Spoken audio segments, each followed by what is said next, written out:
Hello guys! Again, it's me, Normie Ibanez. So, ngayon guys, manood tayo ng video.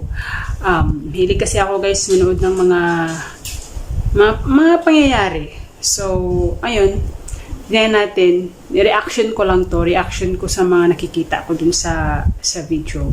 Kasi nga, may mga place pala na, halimbawa, may magpapadala sa iyo na package. Tapos nilagay lang doon ng mga carrier doon sa bahay nyo. Pinatong lang doon. Tapos walang tao sa bahay. So ninanakaw siya guys. Ninanakaw ng iba. Pag nakita ng iba na mayroong package sa labas, kinukuha, ninanakaw nila. So meron nangyayari sa ibang bansa. So ayun, nanood tayo guys. Sabayan nyo ako. Ayan guys, tingnan niyo. Nakakaloka pala sa ibang sa ibang bansa meron palang ganun. Meron pa nga akong papakita sa inyo.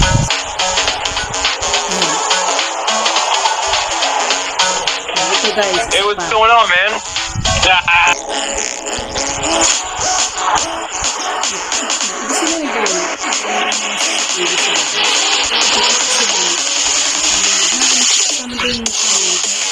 Yan, kukuha nila.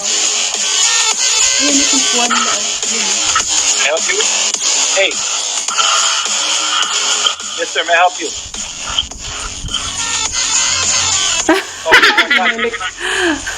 Ginalik. Wow.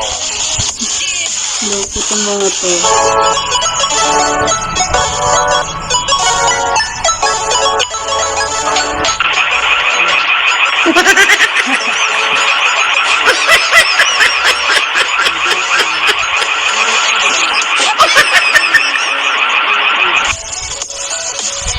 Yan. Parang nakakaya guys, no? Nakakaloka.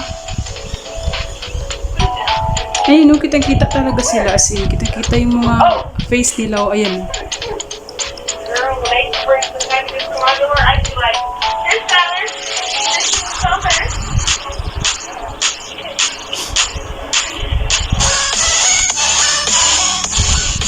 Hey. Hello. Yeah. What are you doing? Ay, nako. Talaga Hey, naman put that ito. back. Ayan. Binalik. Ayan guys. Kikita natin dun yung mga paano nila nakukuha. Sila nahiya. Tuloy guys, last year, nagpadala ko ng package dun sa aking minamahal. Salitan kasi kami, salitan. Nung nagpadala siya sa akin ng package, nung birthday ko, nung pag-birthday niya din, nagpadala din ako. Tapos, ang binigay niya sa akin na address, hindi ko alam na sa post office nila doon. So, yung sinunod ko na address, ay yung sa address na galing doon sa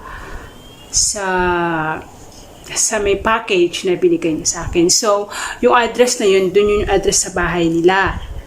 So, ngayon, nalaman ko na gano'n, kasi nabihan niya ako na yun yung address sa bahay nila. Dapat doon dapat na yung address dapat yung binigay sa akin, doon ko pinadala. Sabi ko, nag-worry ako. Sabi ko, kasi nga, baka biglang nanakawin yung package pagdating doon. Buti na lang, hindi naman kasi nabantayan naman nila yung package na darating. So, hindi siya nakuha. So, ayun. Grabe, yung nakita ko doon. Yung pala yung sa ibang bansa. Nausok pala nakawantuan ng mga package. Binabantayan na nila kung sino may package. Kaya, ayun guys, ang ginagawa ko na lang, yung address na binigay niya sa akin, na address yun ng post office nila doon kasi mas safe yun. So doon ko pinapadala sa address ng post office nila, sa kinukuha na nila. So lately nagpadala ko doon ng gamot niya para sa niya. Ayun, post office nila na kinuha. Ayun. So yun lang guys. Bye. Thank you for watching. Please like, subscribe, and click the notification bell para updated kayo sa aking video. Bye-bye!